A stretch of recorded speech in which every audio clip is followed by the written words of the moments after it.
Hello ਬੱਚੋ, ਬੇਟੇ ਕੱਲ ਮੈਂ ਤੁਹਾਨੂੰ ਕੁਝ ਕੁਐਸਚਨ ਦਿੱਤੇ ਸੀ ਕਿ ਤੁਸੀਂ ਸੋਲਵ ਕਰਨੇ ਆ।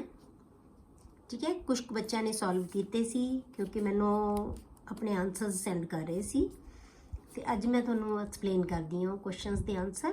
ਤੁਸੀਂ ਮੈਚ ਕਰ ਲੈਣਾ, ਜੋ ਤੁਹਾਡੀਆਂ ਗਲਤੀਆਂ ਸੀ ਤੁਸੀਂ ਉਹਨਾਂ ਨੂੰ ਕਰੈਕਟ ਕਰ ਲੈਣਾ। ਠੀਕ ਹੈ, ਪਹਿਲਾ ਕੁਐਸਚਨ ਸੀ ਬੇਟੇ ਆਪਣਾ, write general electronic configuration of S, P, D and F block elements। बहुत easy question है बेटे कि ਅਸੀਂ general electronic configuration ਲਿਖਣੀ ਹੈ। क्वेश्चन ਨੂੰ ना ਐਵੇਂ फालतू ਚ नहीं ਹੋਰ ਚੀਜ਼ਾਂ ਲਿਖੀ ਜਾਣੀਆਂ। ਜੋ क्वेश्चन ਪੁੱਛਿਆ ਗਿਆ ਸਿਰਫ answer to the point answer ਦੇਣਾ ਤੁਸੀਂ। ਠੀਕ ਹੈ, ਆਪਾਂ ਕੀ ਲਿਖਾਂਗੇ? ਆਪਾਂ ਇੱਥੇ ਸ਼ੁਰੂ ਕਿੱਥੋਂ ਕਰਾਂਗੇ? ਆਪਾਂ general electronic configuration। ठीक है, ये लिखो, फिर लिखो एस ब्लॉक। हम एस ब्लॉक की आप कन्फिगरेशन लिखांगे। की कन्फिगरेशन होंगी है बेटे एस ब्लॉक की? जनरल कन्फिगरेशन आप लिखा सी NS1 to 2, या एक इलैक्ट्रॉन होएगा या दो होंगे। एन की वैल्यू है जी जिन्नी मर्जी हो सकती, 1 2 3 4 5 6 7 एंड सो ऑन। ठीक है, उस तो बाद आप लिखते हैं बेटे पी ब्लॉक। पी ब्लॉक की असी जनरल इलैक्ट्रॉनिक कन्फिगरेशन किवें लिखते हैं बेटे? की होंगी है NS2 NP1 to 6। कित्थों तक इलैक्ट्रॉन जाते हैं? 1 to 6 तक। क्लियर? उस तो बाद आप लिखते हैं बेटे डी ब्लॉक की। डी ब्लॉक की इलैक्ट्रॉनिक कन्फिगरेशन किवें लिखांगे? आपां एस तो बाद भरते हैं, 4S तो मतलब NS तो असी N-D भरते हैं, जो N-D फिल करते हैं NS तो बाद। ठीक है, तो आप ये लिखांगे N-1D किन्ने इलैक्ट्रॉन मैक्सिमम आ सकते हैं? 1 to 10। ठीक है, N-1D 1 to 10 and NS 1 to 2। हम 1 to 2 क्यों करते हैं असी? क्योंकि इतों इलैक्ट्रॉन जो यदी इलैक्ट्रॉनिक कन्फिगरेशन बेटे हाफ फिल्ड होने वाली होंगी है तो एक इलैक्ट्रॉन मूव करके जाएगा। आप कन्फिगरेशन की हुई है क्रोमीयम की, तो उत्थे की रह जाता है D5 हो जाता है, S दे विच 1 रह जाता है, 4S 1। इसी तरह आप कॉपर की किया सी, इत्थे 9 सी इत्थे 2 सी, तो इतों मूव करके चला जाता है, इत्थे 10 बन जाता है, इत्थे 1 रह जाता है। तो ये चीज़ नूं तुसीं याद रखनी बेटे 30 नंबर तक तुहानूं कन्फिगरेशन है जी बहुत चंगी तरह आनी चाहिए है, तो तुसीं सारे क्वेश्चन है जी ईजीली सॉल्व कर सकोगे। ठीक है, उस तो बाद आप करते हैं बेटे एफ ब्लॉक। हम एफ ब्लॉक की आप जी है जनरल इलैक्ट्रॉनिक कन्फिगरेशन लिखते हैं। एफ असी हमेशा की फिल करते हैं बेटे N-2 करते हैं, तो की आएगा N-2 एफ दे विच मैक्सिमम किन्ने आ सकते हैं? 1 to 14। ठीक है, ਹੁਣ ਡੀ ਦੇ ਵਿੱਚ ਇੱਕ ਗਰੁੱਪ ਦੇ ਵਿੱਚ ਪਹਿਲਾਂ ਇੱਕ ਮੈਂਬਰ ਦੇ ਵਿੱਚ ਡੀ ਦੇ ਵਿੱਚ ਇੱਕ ਇਲੈਕਟ੍ਰੋਨ ਜਾਂਦਾ ਹੈ, ਉਸ ਤੋਂ ਬਾਅਦ ਫਿਰ ਐਫ ਸ਼ੁਰੂ ਹੁੰਦਾ ਹੈ। ਠੀਕ ਹੈ, ਆਪਾਂ ਦੱਸਿਆ ਸੀ ਤੁਹਾਨੂੰ ਕਿ ਜਿਹੜੀ ਪਹਿਲੀ ਸੀਰੀਜ਼ ਹੈ ਉਹ ਲੈਂਥਾਨਮ ਤੋਂ ਬਾਅਦ ਸ਼ੁਰੂ ਹੁੰਦੀ ਹੈ, ਦੂਜੀ ਸੀਰੀਜ਼ ਕਿੱਥੋਂ ਹੁੰਦੀ ਹੈ? ਐਕਟੀਨਮ ਤੋਂ ਬਾਅਦ। ਤਾਂ N-2 F 1 to 14, ਤਾਂ N-1 ਹੈ ਜਿਹੜਾ ਉਹ ਕਿੰਨਾ ਹੁੰਦਾ ਬੇਟੇ? D 0 to 1। डी 1 ਤਾਂ ਜਾਏਗਾ ਹੀ ਜਾਏਗਾ, 1 ਜਾਏਗਾ, ਫਿਰ N-2 ਚ ਅਸੀਂ 1 ਤੋਂ ਲੈ ਕੇ 14 ਤੱਕ ਇਲੈਕਟ੍ਰੋਨ ਜਾਣਗੇ। ਪਰ ਜਦੋਂ ਇੱਥੇ 6 ਇਲੈਕਟ੍ਰੋਨ ਹੋ ਜਾਂਦੇ ਹੈ ਨਾ, ਤਾਂ ਫਿਰ ਇੱਥੋਂ ਇਲੈਕਟ੍ਰੋਨ ਮੂਵ ਕਰਕੇ ਇੱਥੇ ਆ ਜਾਂਦਾ ਹੈ, ਕਿਉਂਕਿ F 'ਚ ਕੀ ਬਣ ਜਾਂਦੇ ਹੈ? 7 ਬਣ ਜਾਂਦੇ ਹੈ। 7 ਨਾਲ ਕੀ ਹੋ ਜਾਏਗਾ? ਇਹ ਹਾਫ ਫਿਲਡ ਹੋ ਜਾਏਗਾ, ਤਾਂ ਸਟੇਬਲ ਕਨਫਿਗਰੇਸ਼ਨ ਹੋ ਜਾਏਗੀ। ਠੀਕ ਹੈ, ਇਸ ਤੋਂ ਬਾਅਦ ਤੁਹਾਡੇ ਕੋਲੇ ਕੀ ਆਉਂਦਾ ਹੈ? NS2। ਇਹ ਕਨਫਿਗਰੇਸ਼ਨ ਆ ਗਈ F ਬਲੌਕ ਦੀ, ਜਨਰਲ ਇਲੈਕਟ੍ਰੋਨਿਕ कन्फिगरेशन। फिल असी इदा करने उल्ट, पहला कितने NS च इलैक्ट्रॉन जाएंगे 2, फिर N-1D च इलैक्ट्रॉन 1 जाएगा, उस तो बाद फिर असी उल्ट लिखांगे। तुसी इदों उल्ट भी लिख सकते हो, NS2 N-1D 0 to 1, तां भी गलत नहीं होएगी बेटे। जिवें असी फिलिंग करते हैं ना उवें भी लिख दोगे तां भी गलती नहीं होएगी। इनू NS2 लिख सकते हो, फिर N-1D 0 to 1, फिर N-2 F 1 to 14, मतलब जिवें असी फिलिंग करते हैं उवें भी तुसीं लिख सकते हो। क्लियर? दूसरा क्वेश्चन है बेटे थोड़ा, एन एलीमेंट बिलोंग्स टू, दूसरा question, an element belongs to second period of P block. It has 6 valence electrons. Predict its group. How many unpaired electrons does it have? ਹੁਣ ਤੁਸੀਂ ਕੀ ਦੇਖਣਾ ਬੇਟੇ, ਸਭ ਤੋਂ ਪਹਿਲਾਂ ਤੁਸੀਂ ਇਸ ਚੀਜ਼ ਨੂੰ ਕੰਸੈਂਟਰੇਟ ਕਰਨਾ ਹੈ ਕਿ ਸੈਕੰਡ ਪੀਰੀਅਡ ਦਾ ਹੈ ਤਾਂ ਸਾਡੀ ਕਨਫੀਗਰੇਸ਼ਨ ਕਿੱਥੋਂ ਤੱਕ ਜਾਏਗੀ ਬੇਟੇ, 2 ਤੱਕ, 2 ਦੇ ਵਿੱਚ, ਠੀਕ ਹੈ। ਕਨਫੀਗਰੇਸ਼ਨ ਲਿਖਣੀ ਸ਼ੁਰੂ ਕਰ ਦਿਓ, ਇਹ ਸਾਡਾ ਸੀ ਪਹਿਲਾ ਕੁਐਸਚਨ। ਤਾਂ ਦੂਸਰੇ ਵਿੱਚ ਆਪਾਂ ਕੁਛ ਇੱਥੋਂ ਲਿਖਣੇ ਸ਼ੁਰੂ ਕਰ ਦਾਂਗੇ ਆਪਾਂ। ਜੇ ਤਾਂ ਤੁਸੀਂ ਗਰੁੱਪ ਦੇਖਣਾ ਇਕੱਲਾ ਹੀ ਗਰੁੱਪ ਪੁੱਛਿਆ ਹੁੰਦਾ ਫਿਰ ਤਾਂ ਤੁਹਾਨੂੰ ਕੁਝ ਕਨਫੀਗਰੇਸ਼ਨ ਦੀ ਲੋੜ ਹੀ ਨਹੀਂ ਸੀ। ਤੁਸੀਂ ਕੀ ਕਰਨਾ ਸੀ, ਸਾਨੂੰ ਪਤਾ ਹੈ ਕਿ P ਬਲਾਕ ਦਾ ਐਲੀਮੈਂਟ ਹੈ ਤੇ P ਦੇ ਵਿੱਚ ਅਸੀਂ ਗਰੁੱਪ ਨੰਬਰ ਕਿਵੇਂ ਡਿਟੈਕਟ ਕਰਦੇ ਹਾਂ ਬੇਟੇ, ਜੇ ਆਪਾਂ P ਬਲਾਕ ਹੋਵੇ ਸਾਡਾ, P ਬਲਾਕ ਦੇ ਵਾਸਤੇ ਅਸੀਂ ਜਿਹੜਾ ਗਰੁੱਪ ਡਿਟੈਕਟ ਕਰਦੇ ਹਾਂ ਉਹ ਕਿਵੇਂ ਕਰਦੇ ਹਾਂ, 10 plus number of valence electrons, valence electrons, number of valence electrons, ਠੀਕ ਹੈ। ਤਾਂ ਹੁਣ ਕਿੰਨੇ ਸਾਡੇ ਕੋਲੇ 10 ਪਲੱਸ ਵੈਲੈਂਸ ਇਲੈਕਟ੍ਰॉन ਗਿਵਨ ਹੈ ਤੁਹਾਨੂੰ ਬੇਟੇ, ਕਿੰਨੇ 6, ਤਾਂ ਗਰੁੱਪ ਨੰਬਰ ਕਿੰਨਾ ਆ ਗਿਆ 16।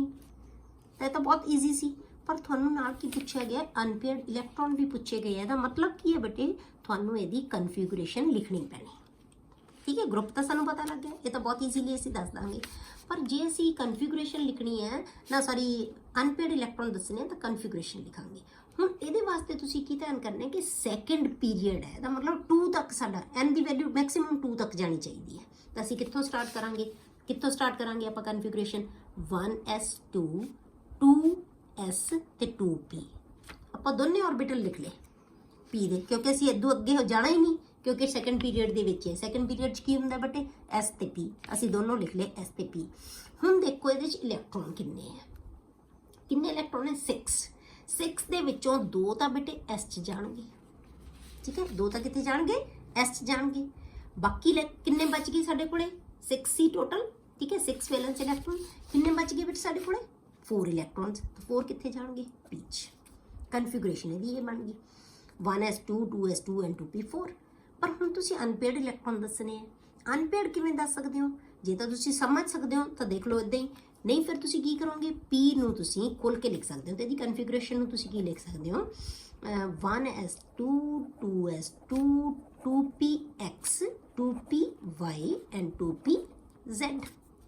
ਕਿੰਨੇ ਇਲੈਕਟ੍ਰॉन ਜਾਣੇ ਹੈ, 4, 1 2 3, ਇੱਥੇ ਦੁਬਾਰਾ ਫੇਰ ਆਏਗਾ 4, ਤੇ ਇਹਦਾ ਮਤਲਬ ਕੀ ਹੈ, px ਦੇ ਵਿੱਚ 2 ਹੋ ਗਏ, py 'ਚ 1 ਹੈ, pz 'ਚ 1 ਹੈ, 4 ਇਲੈਕਟ੍ਰॉन।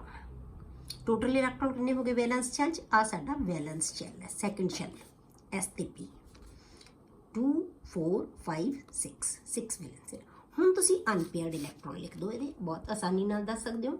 ਤਾਂ ਜਿਹੜੇ ਅਨਪੇਅਰਡ ਇਲੈਕਟ੍ਰॉन ਹੈ ਬੇਟੇ ਉਹ ਕਿੰਨੇ ਹੋ ਗਏ, ਜਾਂ ਤੁਸੀਂ ਕਹਿ ਲਓ ਨੰਬਰ ਆਫ ਅਨਪੇਅਰਡ ਇਲੈਕਟ੍ਰॉन्स ਕਿੰਨਾ ਹੋ ਗਿਆ ਬੇਟੇ, ਕਿੰਨਾ ਬਣ ਗਿਆ ਇਹ, ਸਿਰਫ 2, ਜਿਨ੍ਹਾਂ 'ਚ ਇੱਕ ਇਲੈਕਟ੍ਰॉन ਹੈ। ਕਲੀਅਰ, ਇਸ ਤਰ੍ਹਾਂ ਦਾ ਕੋਈ ਵੀ ਕੁਐਸਚਨ ਹੋ ਸਕਦਾ ਹੈ। ਤਾਂ ਤੁਸੀਂ ਕੀ ਦੇਖੋਗੇ, ਜੇ ਇਦਾਂ ਦਾ ਕੁਐਸਚਨ ਆਉਂਦਾ ਹੈ ਤਾਂ ਇਹ ਦੇਖਣਾ ਹੈ ਕਿ ਕਿੱਥੋਂ ਤੱਕ ਤੁਸੀਂ ਸੈਕੰਡ ਪੀਰੀਅਡ ਕਿਹਾ ਹੈ, ਮਤਲਬ ਆਪਾਂ ਸੈਕੰਡ ਪੀਰੀਅਡ 'ਚ ਕਹਿਤਾ ਤਾਂ ਇਹਦਾ ਮਤਲਬ 2 ਤੱਕ ਹੀ ਸਾਡੀ ਵੈਲਿਊ ਜਾਏਗੀ, n ਦੀ ਵੈਲਿਊ, ਬਸ ਕਨਫੀਗਰੇਸ਼ਨ ਉੱਥੋਂ ਤੱਕ ਹੀ ਹੋਣੀ ਹੈ। ਸਮਝ ਗਏ ਬੇਟੇ। ਅਗਲਾ question, the electronic configuration of element is 1s2 2s2 2p6 and 3s1। locate the element in the periodic table। ਇਹ ਤਾਂ ਬਹੁਤ ਈਜ਼ੀ ਹੈ ਬੇਟੇ। ਜਿਹੜਾ ਥਰਡ ਕੁਐਸਚਨ ਹੈ ਇਹ ਤਾਂ ਕੀ ਹੈ, ਸਿਰਫ ਤੁਹਾਨੂੰ ਕਨਫੀਗਰੇਸ਼ਨ ਗਿਵਨ ਹੈ, ਕਨਫੀਗਰੇਸ਼ਨ ਤੁਹਾਨੂੰ ਗਿਵਨ ਹੈ, ਠੀਕ ਹੈ। ਤਾਂ ਜੇ ਕਨਫੀਗਰੇਸ਼ਨ ਗਿਵਨ ਹੈ ਤਾਂ ਆਪਾਂ ਕੀ ਹੈ, ਇੱਥੋਂ ਅਸੀਂ ਕੀ ਦੱਸਣਾ ਹੁੰਦਾ, ਪਹਿਲਾਂ ਅਸੀਂ ਦੱਸਣਾ ਹੈ ਪੀਰੀਅਡ, ਠੀਕ ਹੈ। ਪੀਰੀਅਡ ਕਿਹੜਾ ਹੈ ਇਹਦੇ ਬੇਟੇ, ਲਾਸਟ ਦੇਖਣੀ ਹੈ ਮੈਕਸਿਮਮ n ਦੀ ਵੈਲਿਊ ਕਿੰਨੀ ਹੈ, ਤਾਂ ਕਿਹੜਾ ਆ ਗਿਆ ਪੀਰੀਅਡ, ਥਰਡ, ਠੀਕ ਹੈ। ਉਸ ਤੋਂ ਬਾਅਦ ਆਪਾਂ ਦੇਖਣਾ ਹੈ ਬਲੌਕ, ਗਰੁੱਪ ਬਾਅਦ ਚ ਦੱਸਣਾ ਹੈ ਕਿਉਂਕਿ ਗਰੁੱਪ ਬਲੌਕ ਦੇ ਅਕੋਰਡਿੰਗ ਕੱਢਿਆ ਜਾਂਦਾ ਹੈ। ਫਿਰ ਆਪਾਂ ਦੱਸਾਂਗੇ ਬਲੌਕ ਕਿਹੜਾ ਹੈ, ਅਸੀਂ ਦੇਖਣਾ ਲਾਸਟ ਇਲੈਕਟ੍ਰॉन ਕਿੱਥੇ ਜਾ ਰਿਹਾ ਹੈ। ਬੇਟੇ ਇੱਕ ਨਾ ਧਿਆਨ ਰੱਖਣਾ ਹੈ, ਵੈਲੈਂਸ ਸ਼ੈਲ ਤੇ ਲਾਸਟ ਇਲੈਕਟ੍ਰॉन ਕਿੱਥੇ ਜਾ ਰਿਹਾ ਹੈ, ਇਹ ਦੋਨਾਂ 'ਚ ਫਰਕ ਹੈ। ਵੈਲੈਂਸ ਸ਼ੈਲ ਹੈ ਜਿਹੜਾ ਉਹ ਹੁੰਦਾ ਜਿੱਥੇ n ਦੀ ਵੈਲਿਊ ਮੈਕਸਿਮਮ ਹੈ, ਉਹਨੂੰ ਅਸੀਂ ਵੈਲੈਂਸ ਸ਼ੈਲ ਕਹਿੰਦੇ ਹਾਂ। ਤੇ ਇਲੈਕਟ੍ਰॉन ਜ਼ਰੂਰੀ ਨਹੀਂ ਵੈਲੈਂਸ ਸ਼ੈਲ 'ਚ ਭਰਦੇ ਹਾਂ ਅਸੀਂ, ਕਿਉਂਕਿ ਜਦੋਂ d 'ਚ ਜਾਂਦਾ ਹੈ ਉਦੋਂ ਵੈਲੈਂਸ ਸ਼ੈਲ 'ਚ ਨਹੀਂ ਜਾਂਦੇ ਇਲੈਕਟ੍ਰॉन, ਉਹਨੂੰ ਅਸੀਂ ਵੈਲੈਂਸ ਸ਼ੈਲ ਨਹੀਂ ਕਹਿੰਦੇ। ਵੈਲੈਂਸ ਸ਼ੈਲ ਕਿਹੜਾ ਹੈ, 4th, ਪਰ ਅਸੀਂ ਫਿਲ ਕਿੱਥੇ ਕਰਦੇ ਹਾਂ 3d 'ਚ। ਤਾਂ ਵੈਲੈਂਸ ਜਿੱਥੇ ਸ਼ਬਦ ਯੂਜ਼ ਕਰ ਲਿਆ ਤਾਂ ਮਤਲਬ ਉਹ ਬਾਰ ਵਾਲਾ ਸ਼ੈਲ ਹੈ, ਠੀਕ ਹੈ, ਜਿੱਥੇ n ਦੀ ਵੈਲਿਊ ਮੈਕਸਿਮਮ ਹੈ। ਤਾਂ ਬਲੌਕ ਤੁਸੀਂ ਦੇਖਣਾ ਹੈ ਜਿੱਥੇ ਤੁਹਾਡਾ ਲਾਸਟ ਇਲੈਕਟ੍ਰॉन ਜਾ ਰਿਹਾ ਹੈ, ਤਾਂ ਕਿੱਥੇ ਜਾ ਰਿਹਾ ਹੈ, ਵੈਲੈਂਸ ਸ਼ੈਲ 'ਚ ਜਾ ਰਿਹਾ ਇੱਥੇ। ਤਾਂ ਕੀ ਆਏਗਾ, ਬਲੌਕ ਆ ਗਿਆ S। ਜੇ ਸਾਨੂੰ ਬਲੌਕ S ਪਤਾ ਲੱਗ ਗਿਆ ਤਾਂ ਫਿਰ ਅਸੀਂ ਗਰੁੱਪ ਬਹੁਤ ਈਜ਼ੀਲੀ ਇਹਦਾ ਦੱਸ ਸਕਦੇ ਹਾਂ। ਗਰੁੱਪ ਕਿਵੇਂ, S ਬਲੌਕ 'ਚ ਅਸੀਂ ਗਰੁੱਪ ਕਿਵੇਂ ਕੱਢਦੇ ਹਾਂ ਬੇਟੇ, number of electrons in S sub shell. S 'ਚ ਕਿੰਨੇ ਗਰੁੱਪ ਇਲੈਕਟ੍ਰੋਨ ਹੈ, 1, ਤਾਂ ਗਰੁੱਪ ਨੰਬਰ ਵੀ ਕੀ ਆਏਗਾ, 1। ਇਹ ਤਾਂ ਤੁਹਾਨੂੰ ਵੈਸੇ ਵੀ ਥੋੜਾ ਜਿਹਾ ਦਿਮਾਗ 'ਚ ਵੀ ਰਹਿਣਾ ਚਾਹੀਦਾ ਬੇਟੇ ਕਿ S ਬਲੌਕ ਦੇ ਵਿੱਚ ਫਸਟ ਤੇ ਸੈਕੰਡ ਗਰੁੱਪ ਆਉਂਦੇ ਆ, P ਬਲੌਕ ਦੇ ਵਿੱਚ 13 to 18 ਗਰੁੱਪ ਆਉਂਦੇ ਆ, D ਬਲੌਕ ਦੇ ਵਿੱਚ 3rd to 12 ਗਰੁੱਪਸ ਆਉਂਦੇ ਆ। ਬਸ ਇਹ ਤਾਂ ਧਿਆਨ ਰੱਖੇਗਾ, ਇਹ ਤਾਂ ਰਹੇਗਾ ਧਿਆਨ। ਤਾਂ ਇਹਦਾ ਮਤਲਬ ਤੁਹਾਡਾ ਜੇ D 'ਚ ਹੈ ਤਾਂ 12 to ਜਿਹੜਾ ਹੈਗਾ ਨਾ, ਸੌਰੀ 3rd to 12 ਤੱਕ ਆਉਣੇ ਚਾਹੀਦਾ ਤੁਹਾਡਾ ਨੰਬਰ। ਜੇ S 'ਚ ਹੈ ਤਾਂ 1 ਤੇ 2 ਆਉਣਾ ਚਾਹੀਦਾ। ਜੇ P 'ਚ ਹੈ ਤਾਂ 13 to 18 ਨੰਬਰ ਆਉਣਾ ਚਾਹੀਦਾ ਹੈ। ਇਹ ਧਿਆਨ ਰੱਖਣਾ ਤੁਸੀਂ, ਠੀਕ ਹੈ। ਅਗਲਾ question, which of the following are isoelectronic. ਹੁਣ ਇਹਨਾਂ ਚੋਂ ਕਿਹੜੇ ਆਈਸੋਇਲੈਕਟ੍ਰੋਨਿਕ ਹੈ। ਹੁਣ ਆਈਸੋਇਲੈਕਟ੍ਰੋਨਿਕ ਕਿਹਨੂੰ ਕਹਿੰਦੇ ਬੇਟੇ ਆਪਾਂ, ਜਿਨ੍ਹਾਂ ਦੇ ਵਿੱਚ ਜਿਹੜੇ ਇਲੈਕਟ੍ਰੋਨ ਦਾ ਨੰਬਰ ਕੀ ਹੋਵੇ, ਸੇਮ ਹੋਵੇ, ਉਹਨਾਂ ਨੂੰ ਅਸੀਂ ਕੀ ਕਹਿੰਦੇ ਆ, ਆਈਸੋਇਲੈਕਟ੍ਰੋਨਿਕ ਸਪੀਸ਼ੀਜ਼। ਕਲੀਅਰ। ਤਾਂ ਫੋਰਥ ਕੁਐਸਚਨ ਦਾ ਆਨਸਰ ਕਰਦੇ ਹਾਂ ਹੁਣ। ਫੋਰਥ ਕੁਐਸਚਨ ਹੈ ਜਿਹੜਾ ਆਈਸੋਇਲੈਕਟ੍ਰੋਨ ਲਿਖਣ ਵਾਸਤੇ ਆਪਾਂ ਕਿਵੇਂ ਦੇਖਾਂਗੇ ਬੇਟੇ, ਇਹ ਸਾਰੇ ਆਪਾਂ ਸਪੀਸ਼ੀਜ਼ ਲਿਖ ਲਈਏ ਜੀ। ਸੋਡੀਅਮ ਦਾ Na ਪੋਜ਼ਿਟਿਵ, ਇਹਦੇ ਵਿੱਚ ਵੀ K ਪੋਜ਼ਿਟਿਵ, ਫਿਰ Li ਪੋਜ਼ਿਟਿਵ, Ne, ਫਿਰ Mg2 positive and Al3 positive, ਠੀਕ ਹੈ। ਹੁਣ ਇੱਥੇ ਦੇਖੋ ਸਾਰਿਆਂ 'ਚ ਪ੍ਰੋਟੋਨ ਕੱਢੋ, ਨੰਬਰ ਪਤਾ ਹੋਣਾ ਚਾਹੀਦਾ। ਮੈਂ ਤੁਹਾਨੂੰ ਕਿਹਾ ਕਿ 30 ਤੱਕ ਤੁਹਾਨੂੰ ਯਾਦ ਰੱਖੋ, ਆਪਣੇ ਨੰਬਰ ਯਾਦ ਨੇ, ਸੀਰੀਅਲ 'ਚ ਐਲੀਮੈਂਟਸ ਦੇ ਨਾਮ ਯਾਦ ਰੱਖੋ, ਠੀਕ ਹੈ। ਤਾਂ ਸੋਡੀਅਮ 11 ਨੰਬਰ ਹੁੰਦਾ, ਇਹਦਾ ਮਤਲਬ ਪ੍ਰੋਟੋਨ 11 ਹੈ ਇਹਦੇ ਕੋਲੇ। ਇਹ ਕੋਲ ਇਹਦਾ ਕਿੰਨਾ ਨੰਬਰ ਹੁੰਦਾ ਬੇਟੇ, 19, ਤਾਂ ਇਹਦੇ ਕੋਲੇ 19 ਹੈ। ਇਹਦੇ ਕੋਲ ਕਿੰਨੇ ਆ ਪ੍ਰੋਟੋਨ, 3 ਨੰਬਰ ਹੈ ਤਾਂ 3 ਹੋਣਗੇ ਇਲੈਕਟ੍ਰੋਨਸ। ਇਹਦਾ 10 ਹੈ, 10 ਇਲੈਕਟ੍ਰੋਨਸ। ਇਹਦਾ 12 ਨੰਬਰ ਹੈ ਤਾਂ 12, ਇਹਦਾ 13 ਹੈ ਤਾਂ 13। ਹੁਣ ਆਪਾਂ ਇਲੈਕਟ੍ਰੋਨਸ ਲਿਖਦੇ ਹਾਂ। ਇਲੈਕਟ੍ਰੋਨ ਕਿਵੇਂ ਕੱਢੋਗੇ, ਇਹਨੇ ਇੱਕ ਇਲੈਕਟ੍ਰੋਨ ਲੂਜ਼ ਕੀਤਾ ਹੋਇਆ, ਪੋਜ਼ਿਟਿਵ ਹੈ, ਤਾਂ ਇਹਦੇ ਕੋਲ ਇਲੈਕਟ੍ਰੋਨ ਕਿੰਨੇ ਬੇਟੇ, 10। ਇਹਦੇ ਕੋਲ ਕਿੰਨੇ ਰਹਿ ਗਏ, ਇੱਕ ਇਲੈਕਟ੍ਰੋਨ ਲੂਜ਼ ਕੀਤਾ ਹੈ, 18। ਇਹਦੇ ਕੋਲ ਇੱਕ ਇਲੈਕਟ੍ਰੋਨ ਲੂਜ਼ ਕੀਤਾ ਨਾ ਤਾਂ 2। ਇਹਦੇ ਕੋਲ ਕੋਈ ਇਲੈਕਟ੍ਰੋਨ ਨਹੀਂ, ਇਹਦੇ ਕੋਲ 10। ਇਹਦੇ ਕੋਲ 2 ਇਲੈਕਟ੍ਰੋਨ ਲੂਜ਼ ਕੀਤੇ ਹੈ ਤਾਂ ਕਿੰਨੇ ਰਹਿ ਗਏ, 10। ਇਹਨੇ 3 ਇਲੈਕਟ੍ਰੋਨ ਲੂਜ਼ ਕੀਤੇ ਹੈ ਤਾਂ 10। ਤਾਂ ਇਹਦੇ ਚੋਂ ਆਈਸੋ ਇਲੈਕਟ੍ਰੋਨਿਕ ਸਪੀਸ਼ੀਜ਼ ਕਿਹੜੀਆਂ ਕਿਹੜੀਆਂ ਹੋ ਗਈਆਂ ਬੇਟੇ, ਸੋਡੀਅਮ, ਠੀਕ ਹੈ, ਦੂਸਰਾ ਨਿਓਨ, ਫਿਰ ਮੈਗਨੀਸ਼ੀਅਮ 2 ਪੋਜ਼ਿਟਿਵ ਤੇ aluminium, Na positive, Ne, Mg2 positive and Al3 are isoelectronic species। बस तुसी इन्ना ही लिखना है, ठीक है। ये लिख के Na positive, Ne, Mg2 positive and Al3 positive are isoelectronic species, ठीक है। ये तुहानू पता होना चाहिए कि मैथड कि किवें लिखना है, क्वेश्चन आंसर किवें देना है। Fifth question, indicate which one has more size from the following pairs. ये तुहानू 2 पेयर्स दिते बेटे, इन्हां दोनों चों तुसीं दसना किहदा साइज ज़्यादा होएगा, इन्हां दोनों चों दसना किहदा साइज ज़्यादा होएगा, ठीक है। हुण आपां देखिए Mg ते Ca। जे Mg ते Ca असीं देखदे हां ना बेटे, ये दोनों बेटे इक्को ही ग्रुप दे मैंबर्स है। Mg दा नंबर कितना हुंदा है, 12। Ca दा नंबर कितना हुंदा है, 20। Mg ਦੇ ਨੀਚੇ ਆਉਂਦਾ ਹੈ, ਇਹ ਇੱਕ ਗਰੁੱਪ ਦੇ ਮੈਂਬਰਸ ਹੈ, ਠੀਕ ਹੈ। ਤਾਂ ਆਪਾਂ ਲੈਣੇ ਇੱਥੇ ਆਉਂਦਾ ਹੈ Mg, ਇੱਥੇ ਆਉਂਦਾ ਹੈ Ca। ਇਹ ਵੀ 2 ਪੋਜ਼ਿਟਿਵ ਹੈ, ਇਹ 2 ਪੋਜ਼ਿਟਿਵ ਹੈ, ਇਹ 'ਚ ਤਾਂ ਕੋਈ ਫਰਕ ਨਹੀਂ, ਚਾਰਜ ਤਾਂ ਦੋਨਾਂ ਦਾ ਸੇਮ ਹੈ, ਠੀਕ ਹੈ। ਹੁਣ ਇਹਦਾ ਨੰਬਰ 12 ਹੈ, ਇਹਦਾ ਨੰਬਰ 20 ਹੈ, ਪਰ ਜੇ ਇੱਕ ਗਰੁੱਪ ਦੇ ਵਿੱਚ ਨੀਚੇ ਨੂੰ ਡਾਊਨਵਰਡ ਜਾਂਦੇ ਆ ਤਾਂ ਆਪਾਂ ਹਮੇਸ਼ਾ ਸਾਈਜ਼ ਕੀ ਹੁੰਦਾ ਬੇਟੇ, ਇਨਕਰੀਜ਼ ਹੁੰਦਾ ਹੈ, ਇਹ ਸਾਨੂੰ ਪਤਾ ਹੈ। As we go from top to bottom ਦਾ ਸਾਈਜ਼ ਕੀ ਹੁੰਦਾ ਜਾਂਦਾ ਹੈ, ਜਿਵੇਂ ਆਪਾਂ ਗਰੁੱਪ ਦੇ ਵਿੱਚ ਜਾਂਦੇ ਆ ਤਾਂ ਜਿਹੜਾ ਸਾਈਜ਼ ਹੈ ਬੇਟੇ ਉਹ ਹਮੇਸ਼ਾ ਕੀ ਹੁੰਦਾ ਹੈ, ਇਨਕਰੀਜ਼ ਹੁੰਦਾ ਜਾਂਦਾ ਹੈ, as we go from top to bottom. Clear, size increase ਹੁੰਦਾ ਜਾਂਦਾ ਹੈ। ਤਾਂ ਜਦੋਂ ਸਾਈਜ਼ ਇਨਕਰੀਜ਼ ਹੋ ਰਿਹਾ ਤਾਂ ਇਹਦਾ ਮਤਲਬ ਕਿ ਇਹਨੂੰ ਆਏ ਨਹੀਂ ਸਮਝਣਾ ਕਿ ਉੱਪਰ ਨੂੰ ਸਾਈਜ਼ ਇਨਕਰੀਜ਼ ਦਾ ਸਾਈਨ ਪਾਇਆ ਮੈਂ, ਇਹ ਇਨਕਰੀਜ਼ ਦਾ, ਇਹਨੂੰ ਕਿਤੇ ਕਨਫਿਊਜ਼ ਹੋ ਜਾਓ। ਸਾਈਜ਼ ਇਨਕਰੀਜ਼ਸ ਲਿਖ ਲਓ, ਇਨਕਰੀਜ਼ਸ। एरो का मतलब इनक्री, जे आप अपवर्ड एरो लिखते हैं ना किसी चीज़ वास्ते बेटे, तो वह मतलब की होंगे वो चीज़ इनक्रीज़ हो रही है प्रॉपर्टी। जे आप डाउनवर्ड एरो लिख देंगे तो वह डिक्रीज़ हो रही है चीज़।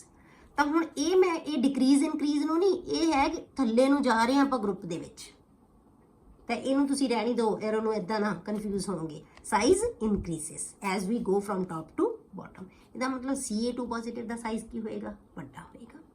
ਇਹ ਤਾਂ ਅੰਡਰਸਟੂਡ ਹੈ। ਹੁਣ ਆ ਗਿਆ ਤੁਹਾਡੇ ਕੋਲੇ Fe2 positive and Fe3 positive. ਇਹ ਦੋਨੋਂ ਸਪੀਸ਼ੀਜ਼ ਕੀ ਹੈ? ਇੱਕੋ ਹੀ ਐਲੀਮੈਂਟ ਦੇ ਆ। ਜਿਹਦੇ ਉੱਤੇ ਚਾਰਜ ਜ਼ਿਆਦਾ ਉਹਦਾ ਸਾਈਜ਼ ਕੀ ਹੋਏਗਾ ਬੇਟੇ? ਛੋਟਾ ਹੋਏਗਾ।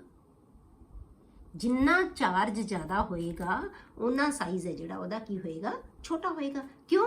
ਕਿਉਂਕਿ ਇਫੈਕਟਿਵ ਨਿਊਕਲੀਅਰ ਚਾਰਜ ਇਹਦਾ ਕੀ ਹੋ ਗਿਆ? ਵੱਧ ਗਿਆ। ਕਿਉਂਕਿ ਦੋਨੋਂ ਕੋਲੇ ਪ੍ਰੋਟੋਨ ਦੋਨੋਂ ਕੋਲੇ ਕਿੰਨੇ ਆ ਬੇਟੇ? ਆਇਰਨ ਦਾ ਨੰਬਰ ਕਿੰਨਾ ਹੁੰਦਾ ਹੈ? ਕਿੰਨਾ ਹੁੰਦਾ ਹੈ? ਯਾਦ ਹੈ ਕਿਸੇ ਨੂੰ?